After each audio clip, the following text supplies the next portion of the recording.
हिंदी विषय का हम देखेंगे 2018 का क्वेश्चन।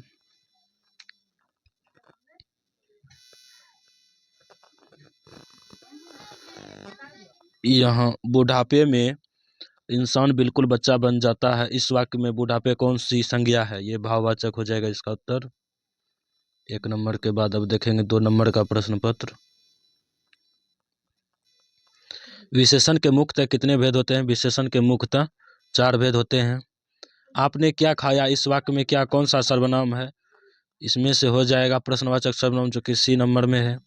भविष्यत काल के कितने भेद होते हैं? भविष्यत काल के 3 भेद होते हैं, जो कि बी नंबर में है। इसका उत्तर हो जाएगा।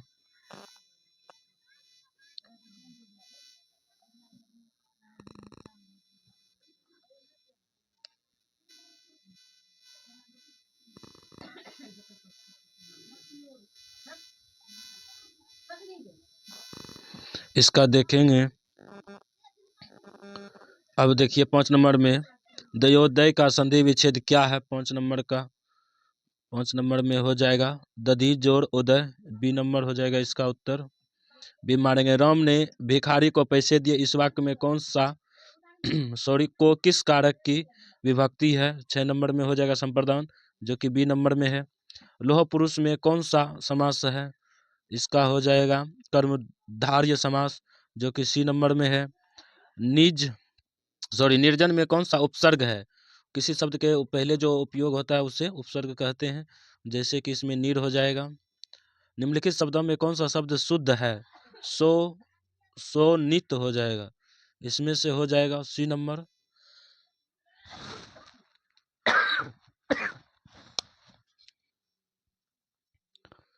यदि ए के बाद कोई भी भिन्न स्वर आए तो ए किसमें परिवर्तित हो जाता है? इसका अय हो जाएगा 10 नंबर, जो कि बी में है अय। अब हम 11 नंबर का प्रश्न देखेंगे। निम्नलिखित वाक्यों में कौन सा वाक्य शुद्ध है? इसमें हो जाएगा आपके दर्शन कब होंगे। 11 नंबर का हो जाएगा ये ए नंबर में है। हाथ साफ करना मुहावरे का सही अर्थ क्या है? चोरी करना। हाथ साफ करना का मतलब चोरी करना। निम्नलिखित शब्दों में कौन सा शब्द शुद्ध है? इसमें से हो जाएगा हितैषी, ये हितैषी में टिक लगेगा इसका। अंतिम में कौन सा प्रत्यय है जो किसी शब्द के अंत में लगता है? यानी इम हो जाएगा, इसका सी नंबर हो जाएगा इम। 15 नंबर में देखेंगे अष्ट अध्याय में कौन सा समास है? अष्ट अध्याय में 15 नंबर में हो जाएगा ए द्विगु समास। भारत में बेरोजगारी का मुख्य यानी बेरोजगारी का एक प्रमुख व प्रत्यक्ष कारण क्या है? ये जाति प्रथा हो जाएगा। और जाति प्रथा का श्रम विभाजन और जाति प्रथा का इसको लिखा है किसने? भीमराव अम्बेडकर ने, याद रखना है ये। अब हम 17 नंबर का क्वेश्चन देखेंगे। पैर पर कमरा किसकी रचना है? ये हो जाएगा विनोद कुमार शुक्ल का, ये ए नंबर में हो जाएगा। बी आर नारायण ने किस कहानी का अनुवाद किया? बी आर नारायण ने दही वाली मंगम्मा कहानी का अनुवाद किया था। कवयित्री अनामिका का जन्म कब हुआ था? कवयित्री अनामिका का जन्म 1961 ईस्वी में हुआ था। घनानंद की भाषा क्या है? वज्र भाषा घनानंद की वज्र भाषा है। किसके अनुसार सेनों ने सिद्धांत को भी बदल दिया था? सेनों ने सिद्धांत जो बदला था वो हो जाएगा खोखा के अनुसार। खोखा के अनुसार दारिस नामक सोने के सिक्कों से भरा घड़ा किसे मिला था? वारन हेस्टिंग्स को मिला था। ये 22 का हो जाएगा सी नंबर। ढहते विश्वास किस भाषा से अनुदित है? ढहते विश्वास इसका सुमित्रानंद पंत हो जाएगा। और 25 नंबर में क्वेश्चन देखिए। जीवनानंद दास की किस कविता को प्रबोध आलोचनाओं द्वारा रविंद्रोत्तर युग की श्रेष्ठतम प्रेम कविता की संज्ञा दी गई है? 25 नंबर का हो जाएगा बी वनलता सेन। और 26 में देखेंगे आध्यात्मिक शिक्षा से गांधी जी का क्या अभिप्राय है? आध्यात्मिक शिक्षा से हृदय की शिक्षा। अवन्या में 19 दिनों के प्रवास के दौरान लेखक ने कितनी गद्य की रचना की थी? इसका हो जाएगा 27 गद्य की रचना की थी। अब इसमें 28 नंबर का प्रश्न। धरती कब तक घूमेगी किस भाषा से अनुदित कहानी है? इसका उत्तर राजस्थानी हो जाएगा। इस प्रकार से हम देख लिया 18 प्रश्न को। अब देखेंगे इधर 29 नंबर में प्रश्न देखेंगे, पपाती को कौन सा रोग था? इसका उत्तर हो जाएगा मेनिंजाइटिस। ये वीवीआई है, इसे बार बार परीक्षा में पूछता है। फिर आगे देखेंगे, वीरेन डंगवाल को किस कृति के लिए साहित्य अकादमी पुरस्कार मिला था? वीरेन डंगवाल को जो है इसका हो जाएगा दुष्चक्र में श्रेष्ठता, ये बी नंबर हो जाएगा इसका। प्रदेश की विद्या पढ़ने का क्या परिणाम हुआ? सबकी बुद्धि विदेशी हो गई, ये बी नंबर में है, ये हो जाएगा बी नंबर।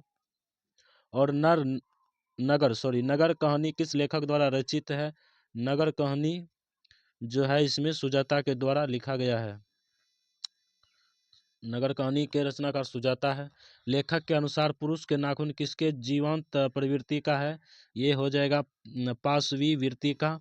ये वीवीआई है, जो कि बार बार परीक्षा में क्वेश्चन देखने को मिलता है। हजारी प्रसाद द्विवेदी का जन्म कब हुआ है? हजारी प्रसाद द्विवेदी का जन्म 1907 ईस्वी में हुआ था। रही रास किसकी रचना है? रही रास का हो जाएगा गुरु नानक। रहीरास के रचनाकार गुरु नानक है। लक्ष्मी के बड़े पुत्र का क्या नाम था? इसका अच्युत है, जो कि ए नंबर में है। एक वृक्ष की हत्या कविता में कवि शहर को किससे बचाने की बात करता है? इसमें नदियों से बचाने की बात करता है, जो कि सी नंबर में है। अब अगला हम प्रश्न देखेंगे, गांधी जी का दक्षिण अफ्रीका प्रवास कब से? इसमें हम देखेंगे गांधी जी का दक्षिण अफ्रीका प्रवास कब से कब तक था? इसमें देखेंगे नंबर 1893 से 1914 ईस्वी तक होगा। अब 39 नंबर का क्वेश्चन देखेंगे, जब पंडित बिरजू महाराज को संगीत नाटक अकादमी अवार्ड मिला तब उनकी उम्र क्या थी? 39 नंबर में हम देखेंगे इसका आंसर हो जाएगा 27 वर्ष, 26 वर्ष, 25 वर्ष, 24 वर्ष। इसमें हो जाएगा 27 वर्ष। 27 वर्ष में जो है उसे ये संगीत नाटक अकादमी का जो है अवार्ड मिला था। फिर आगे हम देखेंगे 40 नंबर में, कवि ने माली मालिनी किसे कहा? इसमें राधा कृष्ण को कहा माली मालिनी। मंगू के अलावा उसकी माँ की कितनी संतानें थी? मंगू के अलावा जो है उसको 3 संतानें थे। अज्ञेय का जन्म कब हुआ था? अज्ञेय का जन्म जो 1911 ईस्वी में हुआ था। दिनकर को किस कृति के लिए ज्ञानपीठ पुरस्कार मिला था? उर्वशी के लिए दिनकर को ज्ञानपीठ पुरस्कार मिला था। हम 44 नंबर का प्रश्न देखेंगे, नौबत खाने में इबादत साहित्य की कौन सी विधा है? इसका हो जाएगा व्यक्ति चरित्र।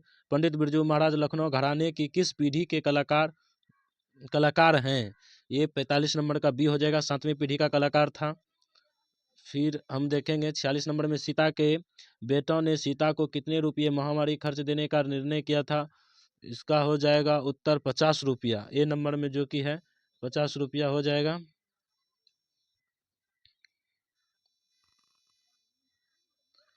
और उत्तर भारत से नागरी लिपि के लेख कब से मिलने लगते हैं?